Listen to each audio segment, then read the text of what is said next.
ఇచ్చినటువంటి ఇల్లు ఇదివరకు జగనన్న అని పేరు పెట్టారు, అంతకుముందు ఎన్టీఆర్ అని పేరు పెట్టారు. వాస్తవానికి అదైతే ప్రధానమంత్రి ఆవాస్ యోజన స్కీమ్ కింద ఉండాలా. దీంట్లో ఏదైతే అదనంగా డబ్బులు ఇస్తామని ప్రకటించారో దాంట్లో కీలకమైనటువంటి అడుగులు వేశారు. 4 విడతల్లో అదనపు సాయం చేయడానికి ఉద్దేశించినటువంటి ఉత్తర్వులు టోటల్గా 350 కోట్ల రూపాయలు కేటాయించింది.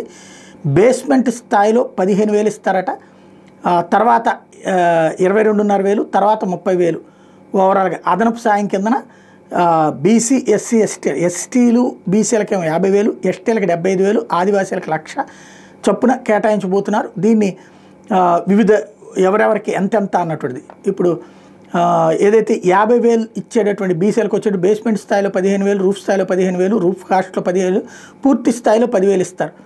అలాగే ఎస్సీ ఎస్టీలకి ఏదైతే ఇస్తానన్నటువంటి 75,000 ఉందో వాళ్ళకు వచ్చేటప్పటికి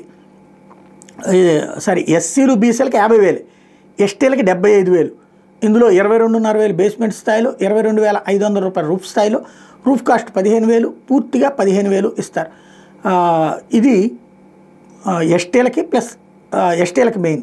ఆదివాసీలకి అంటే గిరిజన ప్రాంతాల్లో ఉండేటటువంటి తెగలకు వచ్చేటప్పటికి 1,00,000 రూపాయలు ఇవ్వబోతున్నారు అదనపు సాయం కిందన.